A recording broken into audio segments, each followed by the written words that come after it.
Welcome to the Deal Champs podcast. We have another amazing guest on today. I don't know if you guys can hear that, but that's me. Oh, I heard it. I heard that pop. You heard me open up a brand new Topo Chico? There we go, boys. I'm going for the it's game time. I'm going for the sponsorship. And then we got the Perrier. The plastic Perrier. It doesn't make the same sound. It's okay. It's coming, though. Sparkling water all day. That's right. Guys, thank you so much for tuning in. Do not forget to hit like and subscribe if you're here. A real quick background on the three of us. My name is Stratton Brown. I've scaled 2 different companies to 7 figures. I built a 7-figure real estate portfolio all before I was 30. And I got started in real estate with 0 life skills, and it's absolutely changed my life. We have the master of hair. He's back from another vacation at the Ritz. I think he got another coffee mug from there. I'm not sure. Did you? Did you get one? Looking for Did you get one? the Ritz sponsorship too. Hopefully I'll get one Pellegrino and the Ritz sponsorship. What's up, guys? It's Jason Pritchard. It's your other host. Backstory on me is I worked in corporate America for 15 years, was unhappy with my job, was unhappy with my life. We burned all the boats in 2014, went full-time into real estate investing, haven't looked back since. We've done north of 500 deals, own a real estate portfolio of around $17 million. And now we're dabbling in some land development and some larger projects now. Our goal with this pod is always to take our learning experiences, condense them down, transfer them to you guys that are listening so you can get to where you want to go as fast as possible. And excited for our guest today, Mark, man. I'm excited to hear what he's got. Yeah. Then we have the Captain America, Mr. Dean Rogers. What's up, guys? Dean Rogers, your other host here. Excited for another episode today. Man, I got stories. We'll go into this after the podcast, but I used to be heavy into the sparkling water. Heavy. We'll go into myths and thoughts about sparkling water after this. But I started my career in the NFL, then transitioned to corporate, then into real estate. Been investing in real estate for the past decade in Central California.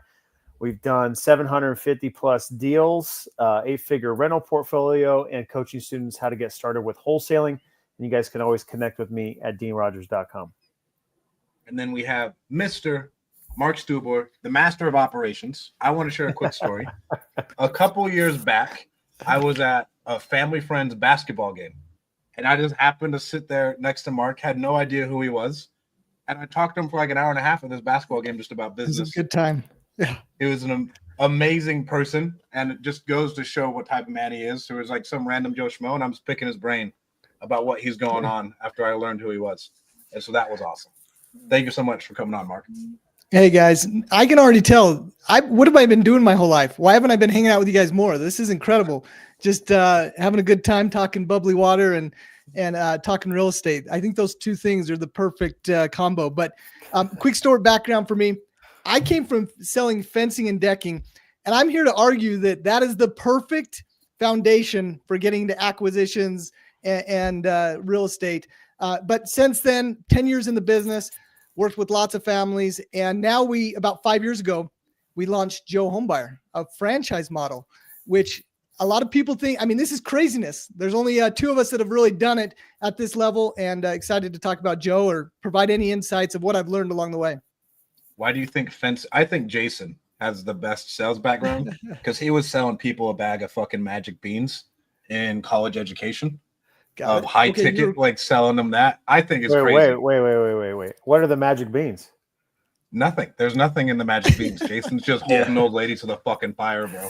Tell them to buy this. Selling $90,000 educations virtual all over the phone is you can cut your teeth really quick. Yeah, dude, for sure. Yeah, that was 2006, 7, 8, 9. And then in corporate America, I did all business to business technology based sales. So I agree with Mark. I think a strong commission-based sales background, that was my competitive advantage when I got into this field, because once I learned the language of real estate, I was like, dude, this is what I've been doing my whole life, and I get to make the lion's share of the money. I was like, this is easy. So yeah, dude, I'm curious to hear, or excited to hear what you have to say in regards to that, Mark. I think it'll be good feedback for the audience. Yeah, happy to jump in. I can even address it real quick right now if I have the mic. You guys flag me if I'm out of turn here. Yeah, go for it, dude. Okay, so I'm convinced that the more no's you can get, so I'm talking solar door-to-door guys, I'm not talking car dealers, sales guys, because they have people coming to them. I'm talking you're knocking on doors and people are telling you no all day long. and you have to learn to convert a no to a yes.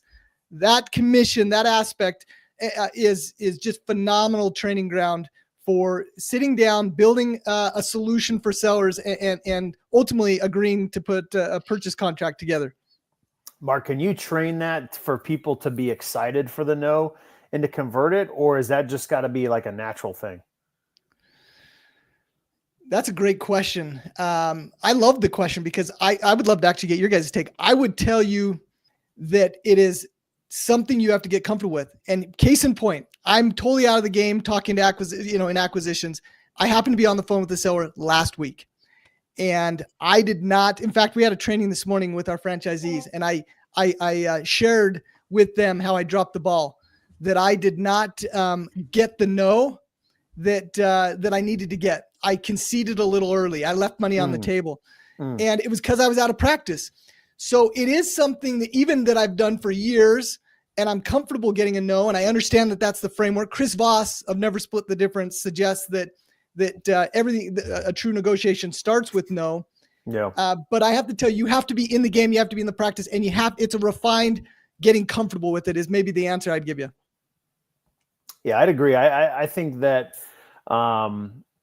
training is one thing, putting into practice and taking action on it is another, because there is no doubt that in this environment, us talking, us role playing, doing things, it's pretty safe, right?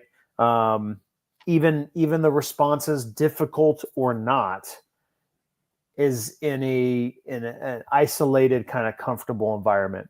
When you're face to face and you have that energy exchange with a real customer, seller, whatever it is, your nerves are just kicking in. It's different. So you being able to manage your emotions and default back to your training can be a real challenge. And I think we'll often default to something that just feels comfortable in the moment, whether it's the right response or not.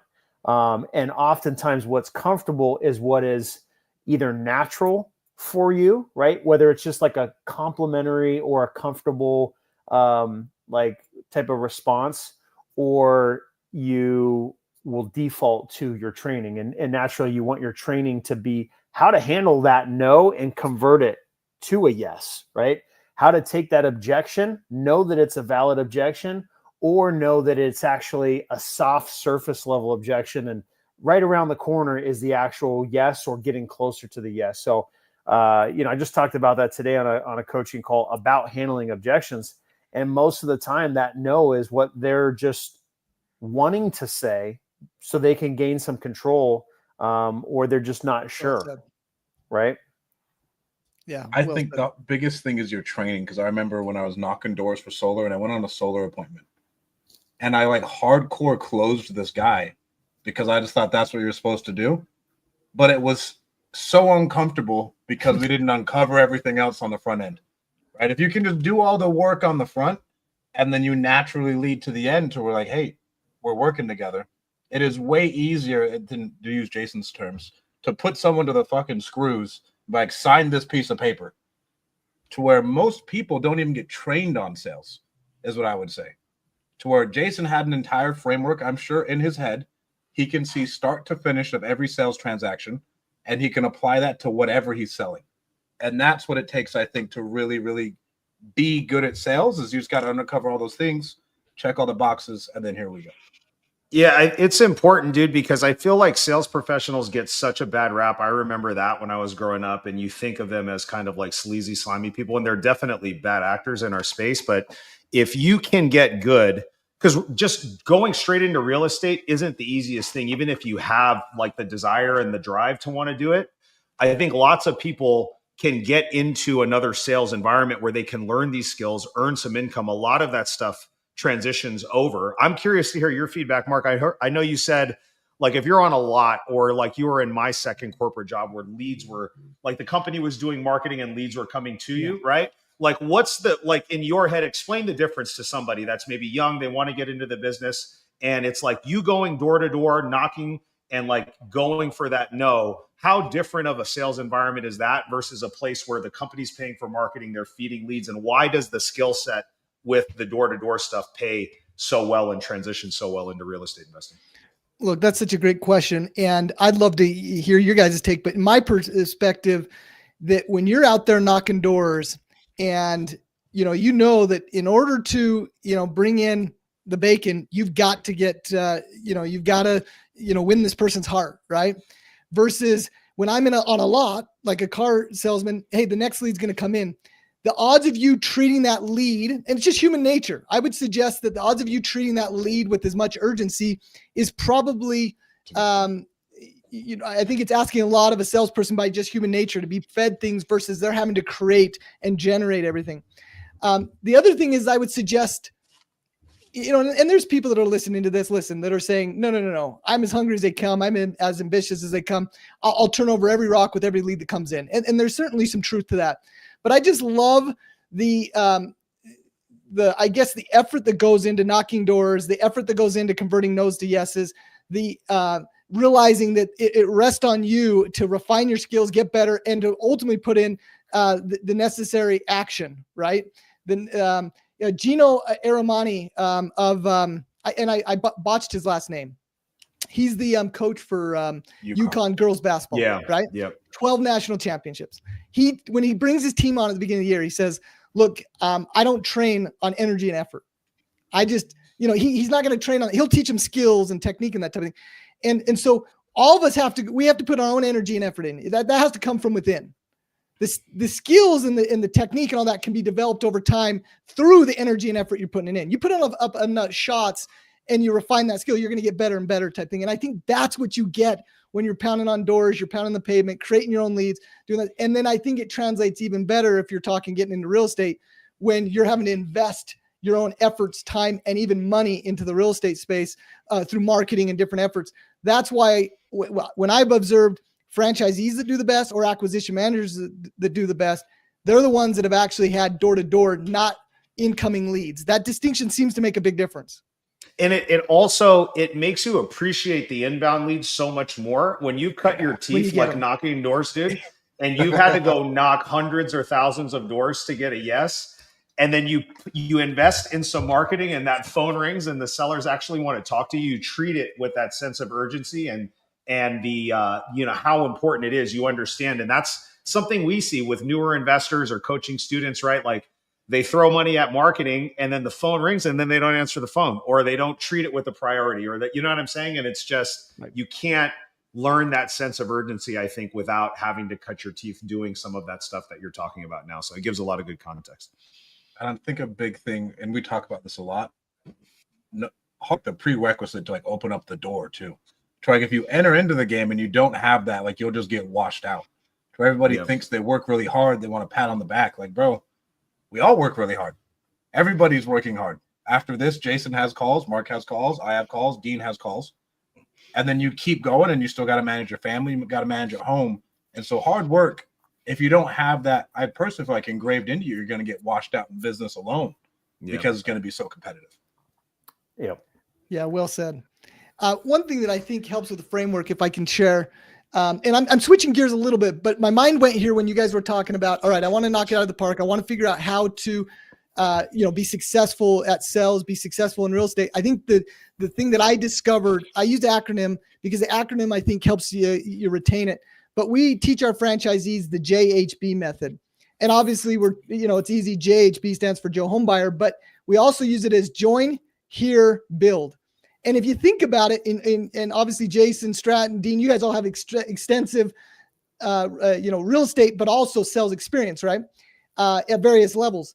And if you realize that's what you're doing, you're joining forces with the seller, meaning you're building that connection. But when you make a meaningful connection, they feel like you're on the same side of the table. They feel like they're working with you. Then you hear their needs through that discovery. They start to trust you. You're joining forces. So they're just, sharing everything that they need in order to transition in their life as it relates to real estate. And then you build a solution. So I love and that's the framework that I believe sets you up for optimizing the perfect sales formulas, join, hear, build. And I'm telling you, if you're talking deep discounts, when the seller feels like you're joining forces and that they really have been heard, it opens up a door of window, world of possibilities. That's the big Yeah, thing I right agree. there. Yeah, you got to get on the same side of the table. I think that's the big thing. When we invested in ourselves and got coaching and training, that's one thing that wasn't really being done before when I was running the acquisitions by myself. And when I went and got the training and coaching that I needed for sales, it was all about eliminating yourself as the decision maker, eliminating yourself as the one that was there to negotiate. And that changed everything for us. It really opened up the ability to have deeper conversations, to really transcend that conversation. And what the crazy part was, we didn't start paying more for houses. We started getting better deals, right? Go figure. Like now I'm not negotiating and I'm actually getting better deals. You would think it'd be the opposite. Oh, I'm using these great negotiation skills. I'm really pushing on them hard. I'm going to get better deals. No, it was the opposite. And it was just about hearing them out, like you said. And once they felt heard, it was less about the money. It was more about the end result they were getting. And so for me, I think that's huge right there. And a lot of people miss out on that, especially early on. And, some people are fortunate enough to get a coach or a mentor early and be able to pick up on that and apply it. And it makes a huge, huge difference. Mark, give us some context. I'm curious for myself, but I'm sure the people listening want to know too. So what did the transition really look like from you, right? So you had this background in this kind of home services field, right? What was the transition initially to real estate? And I'm also really curious to know that transition into Joe Home Buyer, the franchise model. I'm sure we'll get into that and have a bunch of questions about that. But what did that change look like for you? And what was that initial transition like? Yeah. So I had, right off of the 2-year knocking on doors, Church of Jesus Christ, Latter-day Saints mission. So I had that 2 years. Some would say it's a perfect training ground for getting no's all day long, right? I did that in Seattle, Washington. And then I did a couple years worth of selling alarms. And then I was at this fencing and decking company. And I have to admit something here. A lot of my fencing and decking years were incoming leads. I just told you that I favor the outcome. So I've been spoiled both ways. I've done the knocking on doors and I've had incoming leads, but I was fortunate to be quite successful. So I got a lot of reps. I met with lots of people for years. And actually I had a kind of a unique experience. I was friends with the owners. I was with the company for several years. I was a top producing sales individual because I did the energy and effort that Gino talks about. I was good at that. And so I got more reps than most people around me. Even if I wasn't the most refined salesperson, I just got lots of reps. So I got really comfortable hearing out the seller, or in this case, the buyers of the product, and building a solution with them. So anyway, one day the owner of the company comes in and goes, "Hey guys, we need you to come in and be an inside sales rep versus going out and going on these appointments. I need you to take 1 day a week and I need you to be inside sales." And I felt it was interesting. It was like the gift. I call it a gift because I realized it was like a trigger that went off of me. Oh, wait a minute. I don't have complete autonomy. I don't get complete upside. And now he's dictating my schedule, where the last several years I've been able to set my own appointments, come and go as I please. And it was a trigger. So I actually did the transition over about 9 months where I was doing both. I was pulling both industries. I was selling fencing, trying to do real estate. And luckily I was able to make the transition pretty quick. Mark, I love asking my Mormon friends this. How big of a deal has your mission been as far as like your mental fortitude? Because people don't really realize how hard it is for an 18-year-old to go out into the world like that. And then you're converting people on eternity. It's the best way I could say it. Like you're selling the best thing in the world. So like, how has that helped you out in your career? Dude, it has been everything. Like there was a time when my 18-year-old son, he didn't go until he was 19. He was eligible at 18. And he knows this is all, free to talk about. It was really hard for me as his dad because my mission meant so much to me. It challenged me to the core. It was the most challenging thing by times 10, anything I'd ever experienced. It was so brutal. It was all day, every day, early morning to late at night, just talking, knocking on doors, away from your family. You don't, and at the time I was dating my girlfriend, who's now been my wife for 22, almost 23 years, but she was my girlfriend. I left her. We only talked through letters. And I was dedicated to, preaching the word of Christ all day long. And it was the most rewarding and challenging 2 years of my life. Like it was brutal. So when my son was kind of on the fringe of, I don't know if I want to go, I just had to watch and observe and let him come up with a plan. He's now 21 months in, and he just doesn't want to come home a day early. He is so grateful for the experience he's having. And he's now trying to convince our senior daughter in high school to get out there and serve a mission as well. So it's been incredible. I love it. Mark, what makes you such an amazing operator? I think everybody looks for a Mark Stubler, in my opinion. It's funny because you guys had Cody on the other day, and he's just a gift in terms of vision, ideas, energy. The dude, and I know I'm not answering your question with this comment, but I'll come back to it. So Cody's been a business partner for 10 years, right? We started just doing wholesaling, that type of thing in 2016, late 2015. And then we, started Joe after that. The dude doesn't feel anxiety. Like, he doesn't get stressed. So I'm the guy that, worries, kind of like analyzes, and then it starts to kind of, I'm feeling like I'm putting all the puzzle pieces together. That's just how I'm wired. And so it's been awesome to have a great business partner who really has complete different strengths. He doesn't think in terms of processes. He just comes up with an idea and then he dumps it on my plate and says, now go figure out how to get it done. And that's what I do. And I can analyze and I can assess and I go, what part of this is going to be the most efficient way to roll this out? So, to just dial in your answer, we all have different strengths, and that's okay. If you're a person that's really good at ideas and you're willing to work hard, then find somebody that you can partner with or associate with that's really good at building processes and systems. Look, guys, we have a franchise now. We have 80 franchisees across the country. It would not be where it is. I might be good at processes and systems and things like that, building out a playbook. But I have people on my team that are way better. And I'm not trying to be humble. Like, I'm literally telling you, the trajectory we're on for growth and the experiences we're having is because I've surrounded myself with incredible people. Cody on the visionary and scaling and partnership and relationship side. But I've got a COO that it literally is knocking out of the park, changing everything. I've got a marketing guy that we recently hired that is helping get awareness out. And it is amazing when you surround yourself with skilled people. So sure, I have an instinct or a knack for, executing, working hard, building out, trying to refine things.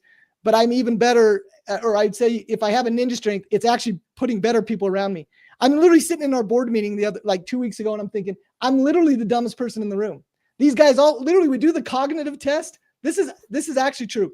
You do the cognitive test because you do the predictive index and the cognitive test. They're all processing things at a faster pace than I am. Their ability to get things done and execute. So I'm like, maybe I'm not the dumbest person because I was at least smart enough to put these people around me and hire them. But I just feel fortunate to tell you that's really my ninja strength is putting incredible people around me.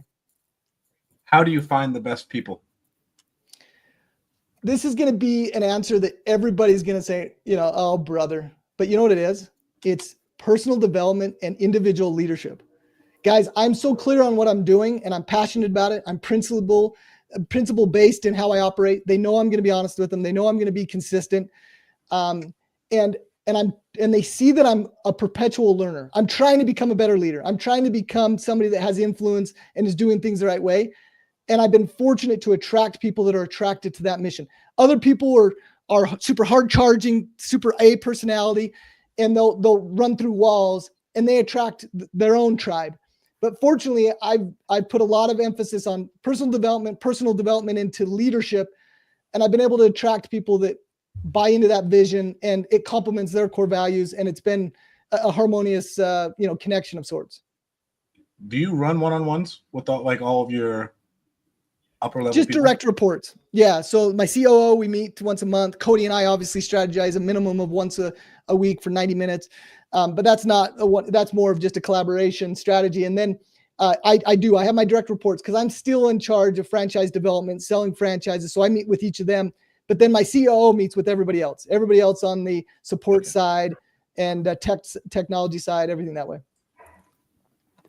Mark, when you were getting started with Cody in real estate, did you start on your own first, or did you and Cody find each other and build a business from there?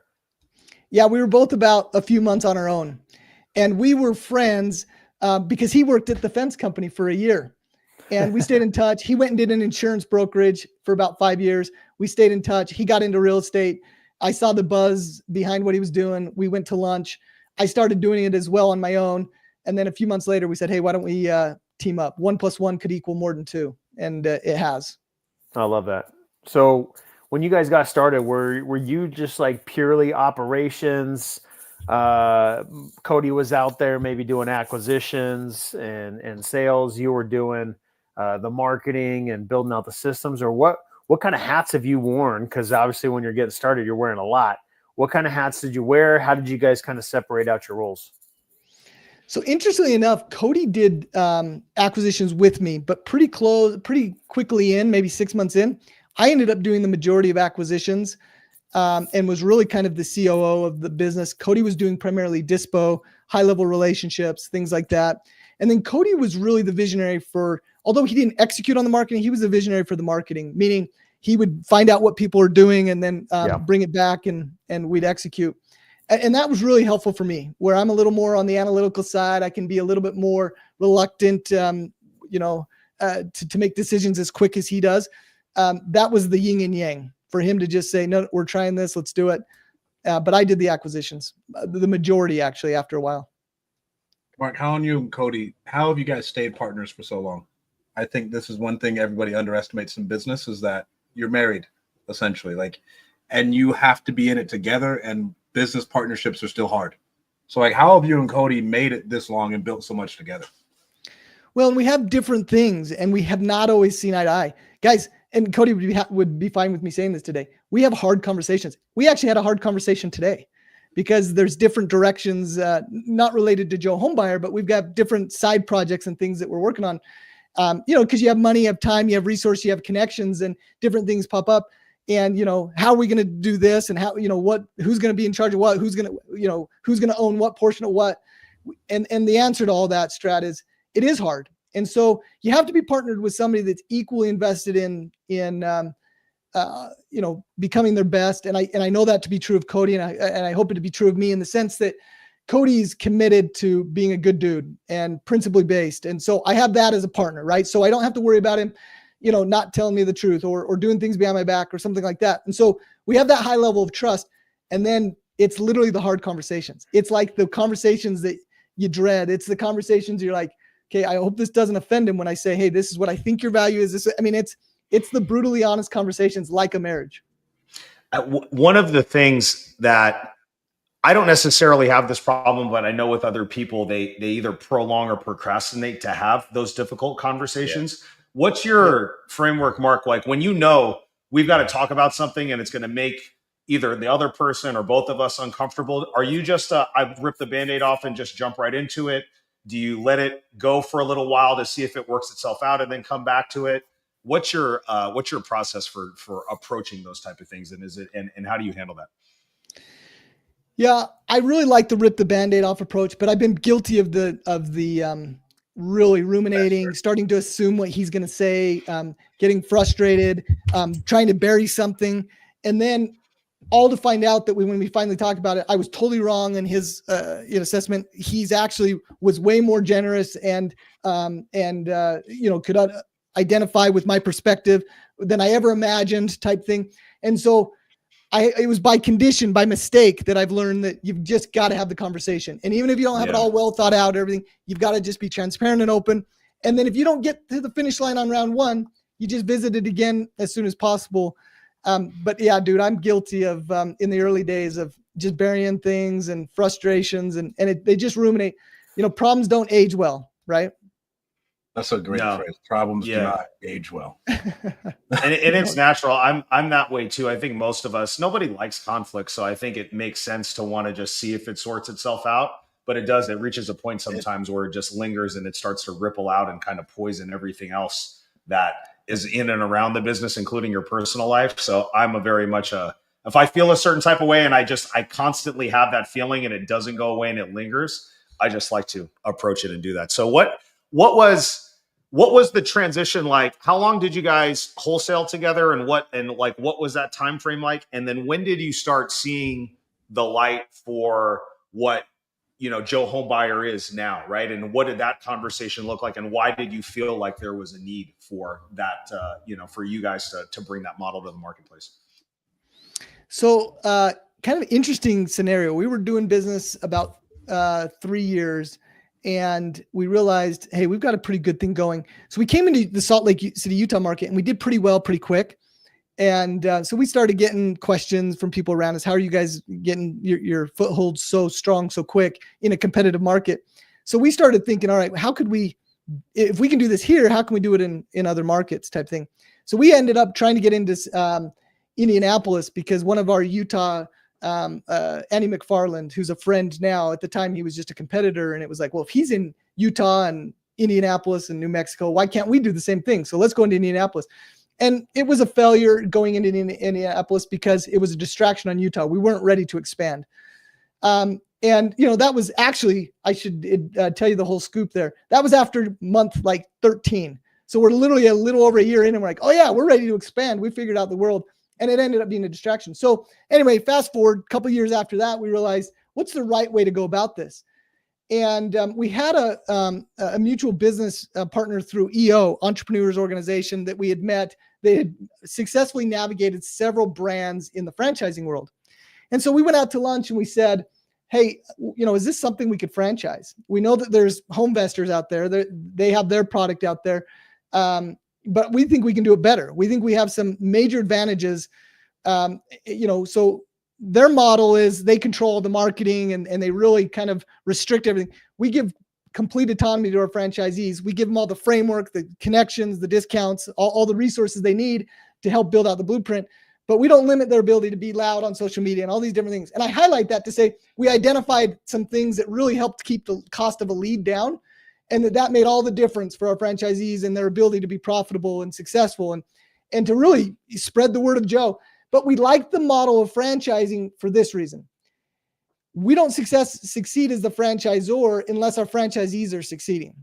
What people don't realize is you don't make money on the franchise fee. That just goes to commissions and brokers and all the marketing to get there. It literally is a model where if you can break even on selling a franchise, you're in good shape. Now the model is such that I have to support my franchisees in such a way that they have to have success in order for the franchisor to make money. And I like that mutual buy-in. I'm totally bought into their success. They have to buy into their success. And if we're cohesive in that relationship, that can be a thriving arrangement, meaning we have to work together and we're aligned in terms of what it's going to take to succeed. And so that was 5 years in, we decided, okay, through this connection, this is our path to launching a franchise model quick and give us an opportunity to expand our best practices all throughout the country. Do you feel like it's somebody that has some sales acumen, maybe some business acumen, but not a lot of real estate experience that finds more success just because they're not coming in with their own flavor of how they like to do things and they're open to hearing your feedback? Is that profile and avatar a more successful franchisee for you? Or is it somebody that knows the language a little bit, can speak it, can understand how to put a deal together, but they're just lacking the systems and the processes, and that's just the rocket fuel on the fire that they need to really take off? Which one of those people do better? So we've defined our avatar very, very clearly. We are looking specifically for people that have existing real estate experience that are ready to take their business to the next level. But if you're asking who naturally are our top producers and those that are really thriving, it's when we can take our framework and build it around somebody that has business and sales acumen, somebody that has already experienced. And a lot of times that's why this avatar is spot on. Somebody that's even been a wholesaler for a year, anywhere. We have franchisees that have bought our franchise that have been in the game, wholesaling, rehabbing, that sort of thing for years, but they just want to accelerate their growth. They want help scaling to the next level. And those years of doing it themselves, writing checks for marketing and wondering if it's going to come back and produce leads, and the lumpiness of the business and sticking with it, and having to refine their sales skills to get more deals over the finish line and to stretch the revenue on each deal. Those type of skills that are only developed through actually doing it has been really what's so attractive to us. We've sold franchises to everybody from, just corporate America guy all the way to somebody that's doing, significant revenue in their existing business. But we find that those that really thrive in our environment come with at least a base level of experience, and then they can just bring what they have and we can accelerate their growth and their experience and create a mastermind and a mentorship and a support around them. So I was just talking about this at lunch with my business partner, actually talking about the cyclical aspect of people coming in and out of business, really in any industry, but specifically we were talking about real estate and how, you know, people are getting into wholesaling, getting into flipping. They come into the business, they're excited, and then they fizzle out. And that's just the nature of all types of businesses, whether you're talking restaurants or you name it, right? You've got a unique perspective of seeing people that come into your environment, your ecosystem, and naturally people who decide to invest in themselves, have taken the time, effort, and built the skills to be able to even afford to do that. So there's something to be said with that. But they also have the mindset of investing in themselves and for a better future. So, you know, we see that ourselves as we take on students, right? There's a higher chance for them to succeed as opposed to anybody else that's just getting started, because they have training, they have support, they have community. So they already are off to a better first step forward. As you see people come in and are part of your ecosystem, what are some of the things that people struggle with the most to get really in that rhythm, right? Because naturally, as from your perspective and us running businesses, a lot of this just comes down to numbers, right? It's a numbers game, right? And you can reverse engineer this business. But for those that you see are coming in and maybe struggling or just not getting off to the start, what is it about that situation that they are struggling with most commonly? Well, I boiled this business down to two functions: marketing and sales. And obviously, you know, that's business 101. That's true of most industries, but it's so relevant. Now you're in the incredible vehicle of real estate. It rewards better than most in terms of margins, opportunity, avenues, different channels you can choose. So there's no argument among us that real estate just it's just the best vehicle to be a part of, but you have to be good at marketing and sales, or the better way to say it is be committed to continuous improvement in marketing and sales. So I use this analogy sometimes. Like if I sold a Subway franchise, a Subway is really pretty predictable. Like you're on, a favorable corner, but your money goes towards, so, your real estate's part of it, but then you go and you invest in sandwiches or bread and meat, right? Essentially. And then you have to fill the room with your teenagers. But at the end of the day, people feel more comfortable doing Subway. And this will tie into what you're saying, Dean, because they're spending money on sandwich, on bread and meat, and they see that come in each week. And so it's like, okay, it's working. And then they see somebody coming in and buy their sandwich. Now they're not making much money at the end of the year. How much do they have left when they're selling a whole bunch of sandwiches? But they see the activity, and so they feel better. In our industry, we're saying, hey, go spend the same amount as you would on bread and meat. But by the way, it's going to come back lumpy. Yeah. You're not going to get that many leads. Most people you talk to are not your customer. It's super niche. And you have to continue to refine the data points to get better and better at that. And that's where most people struggle, is staying committed to marketing, spending enough on marketing, being diversified enough in marketing, meaning having multiple channels, and then really optimizing the sales process. So we spend a lot of our time supporting our franchisees on the best practices, the mindset, the skill around marketing, as well as the resources in terms of strategic partners, discounts, all the things to help them optimize marketing. And then we spend a lot of time on acquisitions, because I'm here to tell you, nothing has a bigger influence over your success in this business than how good you get at the acquisition process, the negotiation, the managing the leads. Talk about marketing a bit, Mark. I know lots of people on here are, like new investors or newer investors, right? You guys obviously have your fingers on a lot of data. You see how your franchisees are performing, right? What is there any advice or tidbits that you can share with the audience regarding marketing right now that you think is working? Are you saying and telling your franchisees just invest in more inbound and spend the money to get the higher quality lead? Or are you guys still promoting outbound? Is it a mix of the two? What are you guys seeing that's working in the market right now? Well, I can tell, and hopefully people learned just by how you asked that question, you understand marketing, because you've got inbound that would be things like, web related, PPC, people calling. And I love just the subtlety of what you're asking. Like, what are you encouraging people to do? Inbound, oftentimes these web leads are going to be more expensive than, say, if you're cold calling somebody. But not everybody's ready to invest in a PPC lead because they don't have their sales dialed in. They're not managing the leads. They don't have maybe the skill yet, or the urgency, or the time availability, if they're doing it part-time, that they can afford to invest in something like PPC. So with our franchisees that are full-time, which is really a basic requirement, then we're trying to get them to the inbound leads as soon as possible. But in the interim, as they're ramping up, as they're developing their skills, as they're evaluating the vitals in their business, the vital KPIs, and I can go into that I think would be a helpful framework for everybody. But as they're evaluating those things and saying, okay, here's what the feedback's telling me, I'm good, I'm doing well with managing my leads, then we encourage you to shift towards more inbound, because those are going to be the fastest converting and oftentimes the highest revenue.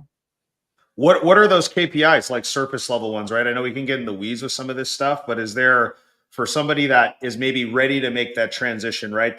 They're spending some money on mail. Maybe they've got PPC or PPL coming in, right? They're a solopreneur or a small team. What would you encourage that person that's ready to make the leap to a little bit more refined process with some systems built around it? What are the things that they should be tracking and measuring in order to find more consistent success in their business? Yeah. And I think this is exactly that. I think this is the more consistent success in their business. And it's tracking what I refer to as your business vitals, your LOAC. So that's another acronym. And it's the leading measurement. And I think it's important when you're thinking KPIs, are you tracking a leading measurement, or are you tracking a lagging measurement? Your lagging would be even, how much revenue, obviously. You could even suggest that appointments are a lagging indicator of how you're managing the leads. So the LOAC is leads, opportunities, appointments, contracts, and closes. Now, why is it important to track this? So the leading indications are how many leads, and I would refer to a lead as any inquiry. So you send out direct mail, you got a web, any inquiry, even if it's a buyer just saying, add me to your list. And here's why. The net lead is the opportunity. And you need to understand the difference between a lead and an opportunity. You need to see how well you're converting leads to opportunities. Some people try to cut out that first one. They're like, well, my net leads was this. And they're only tracking starting at the net lead, but they're not actually seeing how well they're doing at converting all the inquiries, the total leads. Yeah, that's right. And the reason that that's so critical is because you need to know your speed to lead, what percentage of the leads you're getting in contact with. And because so many of us get X amount of leads and they put in the wrong phone number on the web lead and you never get in touch with them. Where others will skip trace, drive past the home, put a door knocker on, call the neighbor, sister, brother of that address, and they're able to get in touch with the seller. And oh yes, this person is very much motivated. They just entered the wrong phone number. And that's what I mean. And by tracking lead to opportunity, you're keeping yourself honest to the activity level at converting inquiries or leads to opportunities. Anyway, leads to opportunities is one indicator of my action around the activity of these leads. But then you've got opportunities to appointments. What percentage of these now net leads, these opportunities I'm nurturing, am I actually going out and am I presenting numbers to? Am I actually in the trenches with? And what is my conversion rate on those appointments? So those vitals, just tracking leads, opportunities, appointments, contracts, and then your ratio of contracts to closes is, I believe, the business vitals. I believe that is the framework for success. That I couldn't agree more. For everybody that's watching, that's the blueprint that I follow as well. We label them a little bit differently, but it's the same exact criteria. And it gives you the ability to diagnose what's going on in your business very easily. Because if you see some big gap between like total leads versus net leads, or net leads to appointments, or appointments to contracts, if there's something wrong with appointments to contracts, we've got to train our acquisitions person out on the appointment. What are they saying? What are they doing? And work on that, right? If we're not getting enough appointments for opportunities, right, then we've got to work on our tier 2 call, right? So it makes it very easy to put your finger on the pulse. Otherwise, if you guys don't know that, then you have no idea where the problem is at your business. And there's all these potential leaks and you can't put your finger on the right one. So I think that's a great framework to have for those of you guys that want to take this to the next level. If you want to go from solopreneur, wearing every single hat and being the one that's just hustling and do it, that's the prerequisite, everything that Mark is talking about to be able to make that leap. That was really good stuff. Look, if you guys are open to it, I have just a 90-day, just a simple Excel file. Our franchisees, it automatically uploads so they can see a dashboard with these percentages and how they're doing it, converting through this LOAC process just in our CRM. But we have I'd be happy as a giveaway, if you guys are okay with it, they can just email and get just a tracker. So now you can actually use this framework to track your own leads, opportunities, appointments, contracts, and closes in your business, your LOAC. You just email your gift at joehomebuyer.com. So if you email your gift at joehomebuyer.com, we'll just send you out an Excel file, and you can start to track, and you can see weekly how you're doing. That will track it over the month. And then you can see on a quarterly report, a dashboard that just produces in the Excel file what your trend is, what your percentages are. And it doesn't matter where you start. The goal is that you track where you're at, get a baseline, and work to improve it. And that will be the levers in your business to see, am I on the right track? I love it. I want to take it in a little bit different direction. I want to know what you think makes the best sales reps, period, personality trait wise, and then what you think made your COO great, and like with the traits you're looking for in that person. Okay. So COO great, and what characteristics make a great sales individual?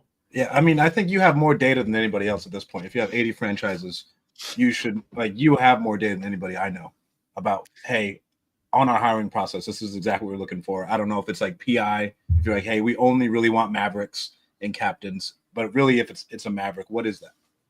Okay.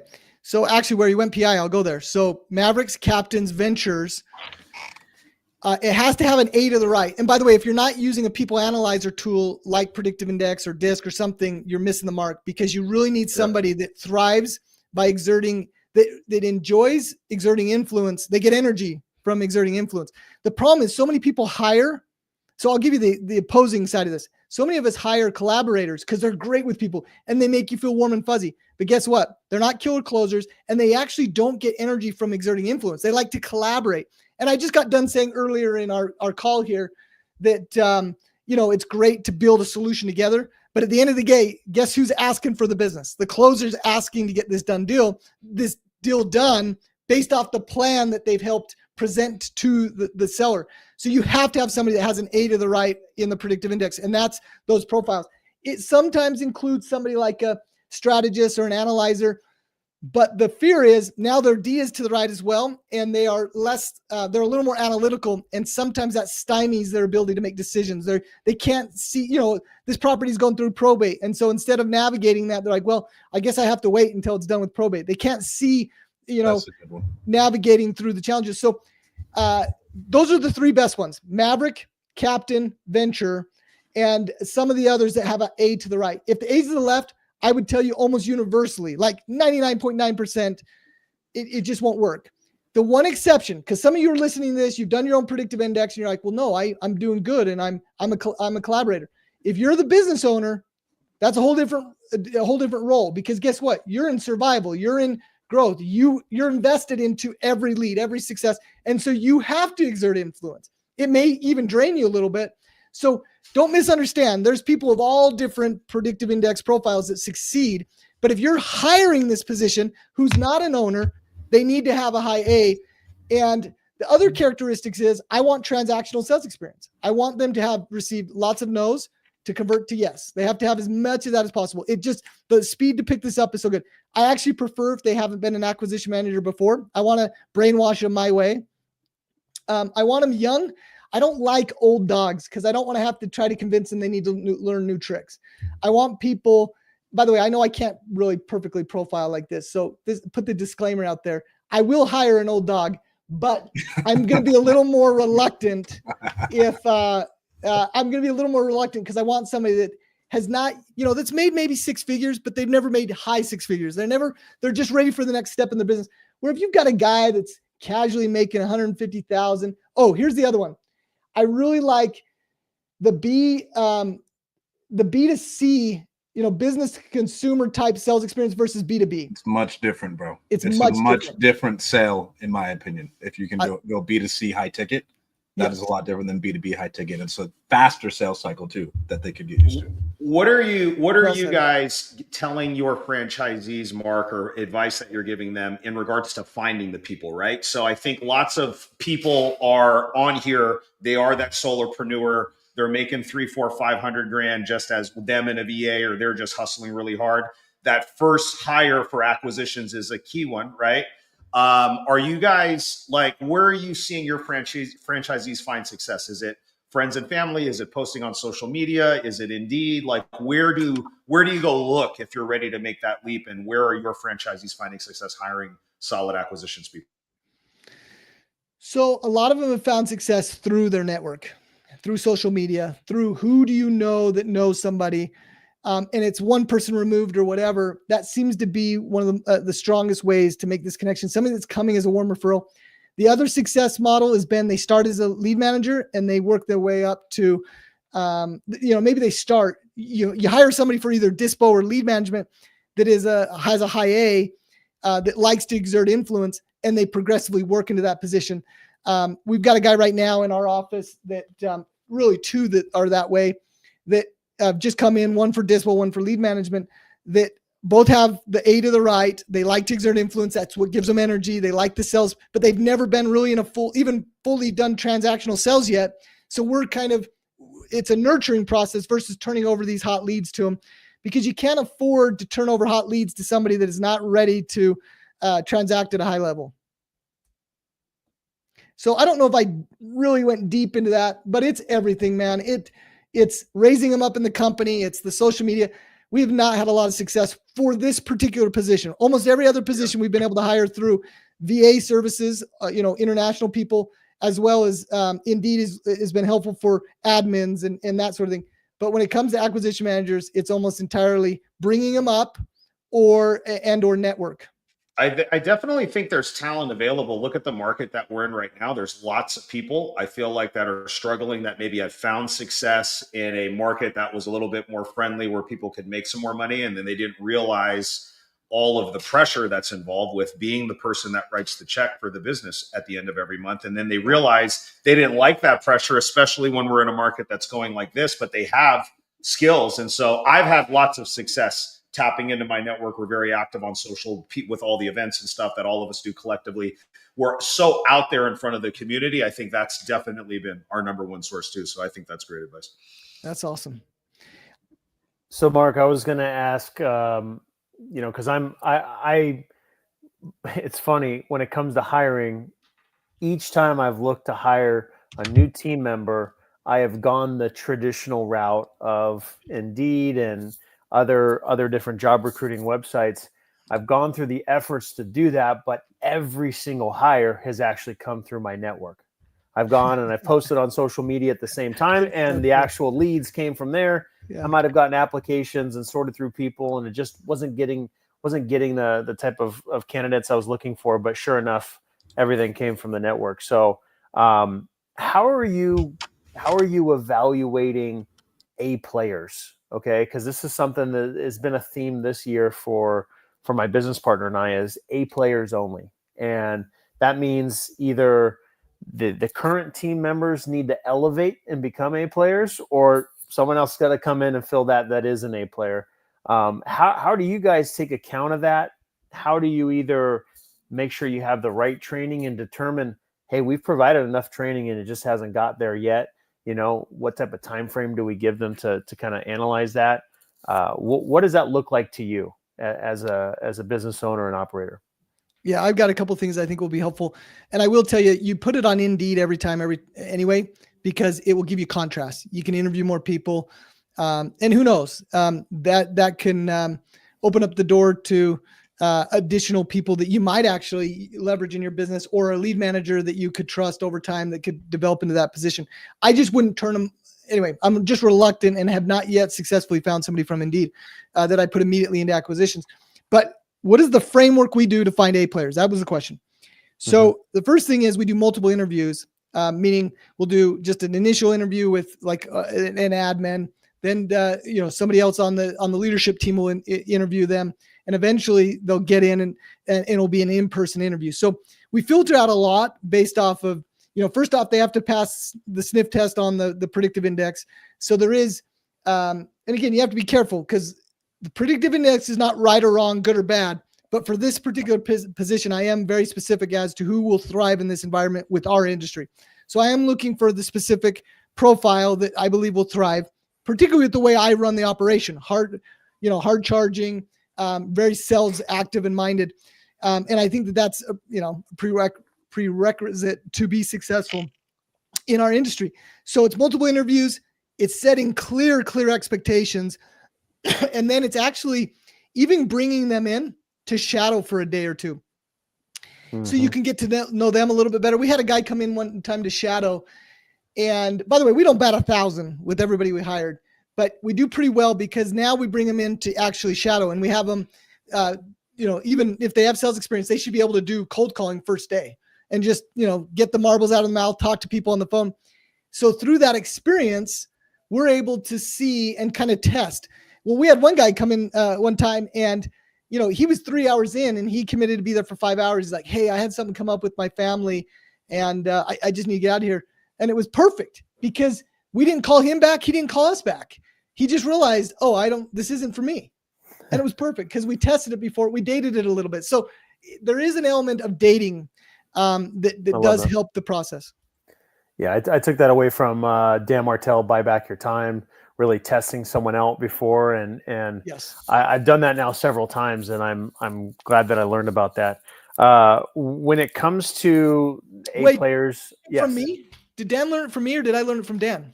Definitely Dan learned it from you. There's no doubt about sure that. Learned it. Dan doesn't know what the hell he's doing. He learned it from yeah, no doubt about it.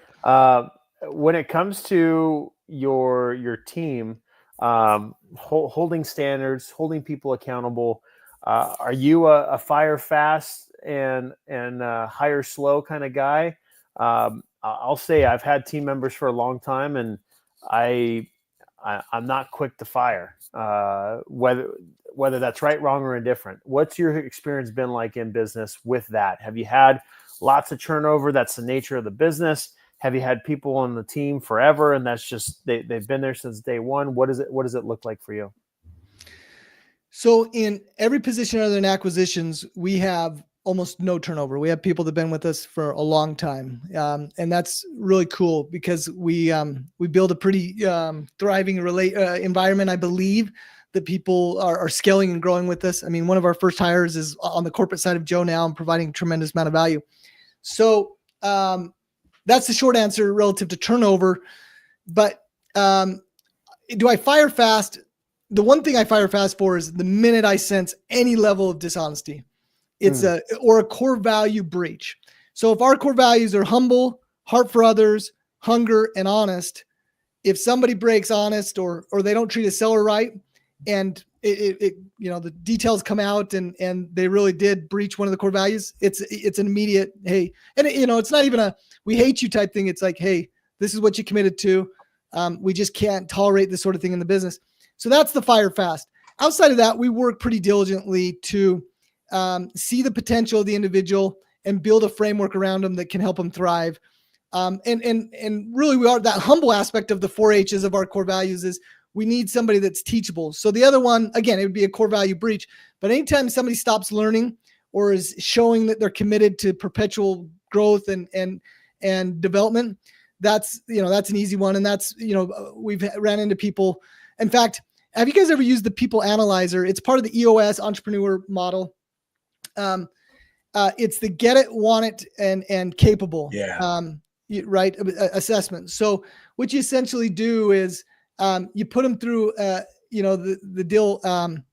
You put them through your core values first. So when I'm assessing somebody, right now I have somebody on my team that we were on the call with the leadership team, and there's somebody within the team that we're questioning. Are they an A player? Are they somebody that we want to keep on building with? So we went them through the core values first. So it's a plus, minus, or a plus minus, meaning, we need to dive deeper.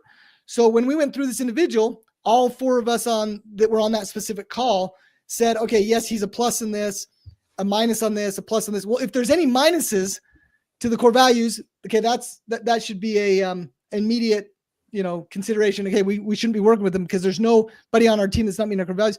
And then the final part of that is, do they get it? Meaning, are they capable? Do they understand it? Do they want it? And I use capable twice there, but do they get it? Do they want it? And are they capable? And you do a plus minus or plus minus if it's, they're somewhere in the middle. Anyway, if you kind of write that out on a piece of paper, you balance it out to your core values and then you balance it out to the GWC, then that's how we use and determine if it's somebody we want to run with. Anyway, you could probably get a better description than I just described, but it's a tool that we use regularly. I want to hear about how you handle those people who can't. You guys have had a lot of hyper growth, and so the people who get it, but they can't necessarily get it to the next level of where you're trying to get to. Do you move them around or do you let them go? Move them around. We just moved somebody around that has been with us for 7 years. Crazy talented, crazy committed, maverick. And so we found a better position for this individual. And I think they're going to thrive. It's a new transition because we see their buy-in, we see their commitment, we see their core value alignment, and we're committed to their growth. And oftentimes it's just, moving to a different seat in the bus. And I think it's going to be approved to be the right move. But that's why you do both the core values and you do the GWC. Because if they don't get it or want it or don't have the time, meaning the capable side, then you need to take a hard look. And oftentimes you need to make a pivot. How difficult is it to layer this on top of franchisees? I know with your team members and people that work directly with you, right? I mean, it's kind of a different thing, right? But what happens when you've got a paying customer franchisee that's come on and they aren't necessarily perfect alignment with all of these things? What's your guys' approach with that type of stuff? That is the ultimate challenge because we've sold franchises to people we love that have great core values, but they're not getting it at the level that they need to, or they maybe not even want it. They realize after a while that it's tougher, right? So that's why we really are queuing into working with people that have existing experience that, hey, I've got my teeth kicked in several times and guess what? I'm still want to do it more. So we're doing a better job of identifying and setting expectations there because we're committed, Jason. We're committed to the life of the relationship and we'll bend over backwards. And even if it requires extra lift, that's a commitment we made. And so we've got a few of those, but, and some of them work themselves out. And some of them, will require ongoing continual lift, but it generally works itself out. Is it hard for you guys? I know we talk about, me, Dean, and Strat, about with coaching students, they come on board and it's just something's not clicking. They're not getting it, or they just don't show up the way that right? Like, was that hard for you guys to deal with too? Like, just like, you're pouring into them, you're doing all the heavy lifting. They're just either not meeting you halfway or they're not putting in the effort. And how have you gotten to the space where you've just kind of like understood that everybody's an adult here and, we've all got to make decisions and there's a price that they have to pay too? What have you guys done with that? So I have to tell you, that's one of the biggest challenges for me as a leader is, again, we've been a franchise now for 5 years. Guys, I've done, flights all across the country, spent 3 days with one franchisee, one-on-one. Probably the least effective thing I could do as one of the founders and, CEO of the company is just isolate my efforts for one day. But that's how committed I've been and I will continue to be to the growing of the franchisee. But one of the developments I've made as a leader is allowing people to be adults, allowing people to, because look, Gino says we don't teach, we can't coach, we don't teach energy and effort. That has to come from them. And so now I've developed as a leader, or I don't know how that is received when I say that, but I'm trying to develop as a leader in the sense that I go back to these franchise partners and I say, look, I can help you when you're helping yourself. I can teach you technique and skill. I can't teach energy and effort. You've got to do it. And I'm doing better at realizing I can't move their feet for them anymore. They've got to do it. And obviously that's when you thrive together, is when they're moving their feet, we're moving our feet, and the technique and skills develop. But in the early days, bro, I was guilty of trying to move people's feet all the time, and it doesn't work. You're 100% right. It doesn't work. Can't make people want it. You can't make people want it. Not at all. Great answer, bro. Great answer. Go ahead, Dina. I was just going to add one last thing here, which is when it comes to the framework to support your team, what does that look like? Is that a series of meetings, and these are the series of meetings we do every single week, and this is the structure, this is the intent behind it? How do you, what framework do you have to support your team to be their best selves? Yeah, so we've got a leadership development support call every week, as well as modules and training within the CR or the LMS, the learning management system, because we really want people to have resources for personal and professional development. We have, so everything has both meetings, individual mentorship, and module learning, videos, SOPs, that type of thing. But yeah, we have everything from marketing, dispositions, lots and lots on acquisitions. And then we train at our facility in Salt Lake. So, when somebody hires an acquisition manager, they can send them to shadow our acquisition managers in Utah. So it's hands-on. We have the once a week, everybody gets together to just get company-wide updates, as well as just, receive some, quick masterminding strategy. And then we break up into zones. So we have West zone, Central zone, East zone, and we have masterminds broken up into their regions, right? And then we do events all throughout the year. We're in Phoenix in June. We're in Dallas in November, Sacramento some of the time. So we're doing this and bringing our Joes together as often as possible so that they have the mastermind, the community, and the mentorship. They get all of that with Joe Homebuyer. I told Cody it's the best franchise you could buy. I know someone who personally owns Homevestors, and he pays like $2,000 a phone call. And I was like, bro, this is insane. There's no, how are you profitable? Like, how are you profitable? And like, he goes, I don't know how you can be profitable at that. Yeah. I have no idea how, and this is in Vegas. It's a very hyper competitive market. And yeah, best franchise in the game, in my opinion. Mark, do you have any parting words for the people?